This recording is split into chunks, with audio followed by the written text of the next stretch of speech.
ത്രിയേക ദൈവത്തിന് സ്തുതി. ഇന്ന് നാം ഒരുമിച്ച് ചിന്തിക്കുന്ന വേദഭാഗം വിശുദ്ധ മത്തായി എഴുതിയ സുവിശേഷം 27-ാം അധ്യായം 45 മുതൽ 56 വരെയുള്ള വാക്യങ്ങൾ. മത്തായി 27:45 മുതൽ 56 വരെ. ഭൂമിയെ ഇരുട്ടുമൂടിയ യേശുവിൻ്റെ ക്രൂശീകരണത്തിൻ്റെ വേദനാജനകമായ ഒരു വിവരണത്തിലേക്കാണ് ഈ വേദഭാഗം നമ്മെ നയിക്കുന്നത്. അവൻ തൻ്റെ അവസാന വാക്കുകൾ ഉച്ചരിച്ചു. ഈ ശക്തമായ ഭാഗം ക്രിസ്തുവിൻ്റെ ത്യാഗത്തിൻ്റെ അഗാധമായ പ്രാധാന്യത്തെക്കുറിച്ചുള്ള ബോധ്യം നമുക്ക് നൽകുന്നു. ദൈവസ്നേഹത്തിൻ്റെ ആഴവും ക്രൂശിലൂടെയുള്ള വീണ്ടെടുപ്പും പ്രതിഫലിപ്പിക്കാൻ നമ്മെ പ്രചോദിപ്പിക്കുന്നു. ഈ ഭാഗത്തു നിന്നും ക്രിസ്തുവിൻ്റെ സ്ഥായിയായ സ്നേഹത്തിൻ്റെ സൗന്ദര്യം അനാവരണം ചെയ്യുകയാണ്. അതുകൂടാതെ മറ്റു ചില കാര്യങ്ങളെ വ്യക്തമാക്കി തരികയാണ്. ഒന്നാമതായി, ദേശത്തെ അന്ധകാരം. യേശുവിൻ്റെ ക്രൂശീകരണ സമയത്ത് ഭൂമിയെ മൂടിയ അഗാധമായ ഇരുട്ട് ഉണ്ടാവുകയാണ്. ഇരുട്ട് എന്നത് പല രീതിയിൽ നമുക്ക് നിർവചിക്കാൻ കഴിയും. പാപമായും വേദനയായും പ്രതിസന്ധിയായും ഒക്കെ. എന്നാൽ ഈ വേദഭാഗത്ത് നാം മനസ്സിലാക്കേണ്ടത് ഇരുട്ട് എന്നത് മനുഷ്യരാശിയുടെ പാപങ്ങളുടെ ഭാരമാണ്. ഈ ഭാരത്തിൻ്റെ കാഠിന്യം നമുക്ക് അളക്കാവുന്നതിനും അപ്പുറമാണ്. ആ കാഠിന്യത്തെയാണ് ക്രിസ്തു വഹിച്ചത്. രണ്ടാമതായി, ഉപേക്ഷിക്കലിൻ്റെ നിലവിളി. എൻ്റെ ദൈവമേ, എൻ്റെ ദൈവമേ, നീ എന്നെ കൈവിട്ടത് എന്ത് എന്ന നിലവിളിയാണ് നാം ക്രൂശിൽ കേൾക്കുന്നത്. ആത്മനൊമ്പരത്തിൻ്റെ ആഴം തേടുന്ന ദിവസമാണ് ദുഃഖവെള്ളി. സ്നേഹം നിസ്സഹായമായ ദിവസം. 3.5 വർഷക്കാലം കൂടെ നിന്നവരെല്ലാം ഓടിയാക്കുന്ന നിമിഷങ്ങൾ.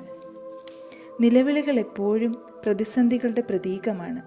മനുഷ്യൻ്റെ ജീവിതത്തിൽ പ്രതിസന്ധികൾ വരുമ്പോഴേ നിലവിളിക്കാറുള്ളൂ. ദൈവത്തോടുള്ള നിലവിളികളുടെ മറുപടികളാണ് നമ്മുടെ ജീവിതത്തിലെ അനുഗ്രഹങ്ങൾ.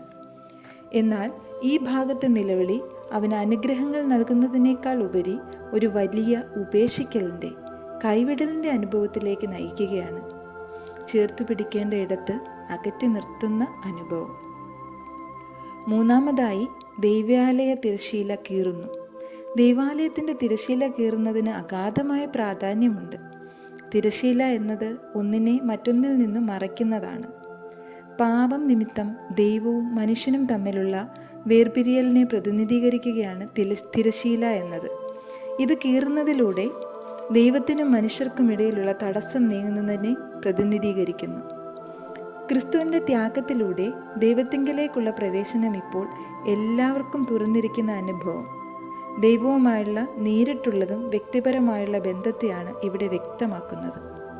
നാലാമതായി, ക്രൂശിലെ സ്ത്രീകൾ. ക്രൂശീകരണ സമയത്ത് സ്ത്രീകളും പങ്കെടുക്കണമെങ്കിൽ അതിൻ്റെ ആഴവും പരപ്പും എത്രയാണെന്ന് നാം ചിന്തിക്കേണ്ട കാര്യം തന്നെയാണ്. ഇതിൽ നിന്നും മാതൃകാപരമായ ശിഷ്യത്വം നമുക്ക് മനസ്സിലാക്കാം. ഏറ്റവും ഇരുണ്ട സമയത്തും അവൻ്റെ അടുത്ത് നിന്നുകൊണ്ട് ക്രൂശിലെ സ്ത്രീകൾ ശിഷ്യത്വത്തിൻ്റെ ഒരു രൂപം പ്രകടമാക്കുകയാണ്. വെല്ലുവിളികളും അനിശ്ചിതത്വങ്ങളും നേരിടുമ്പോഴും ക്രിസ്തുവിനോട് വിശ്വസ്തരായി നിലകൊള്ളുവാനുള്ള ആഹ്വാനത്തെ അവരുടെ പ്രതിബദ്ധത പ്രതിഫലിപ്പിക്കുന്നു. ക്രൂശിക്കപ്പെട്ട ക്രിസ്തു തീർച്ചയായും നിത്യജീവനിലേക്കുള്ള വഴിയാണ്. അവൻ്റെ ത്യാഗത്തിലൂടെ നമുക്ക് ദൈവത്തിലുള്ള പ്രവേശനമുണ്ട്.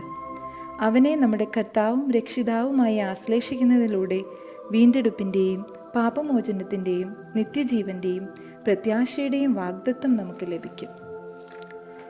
പ്രാർത്ഥിക്കാം. കാൽവരി ക്രൂശിൽ ഞങ്ങളുടെ പാപങ്ങൾക്കായി യാഗമായി തീർന്ന നാഥ, അങ്ങയുടെ സന്നിധിയിലേക്ക് ഞങ്ങൾ വരുന്നു.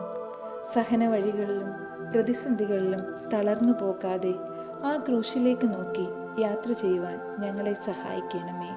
ആമേൻ.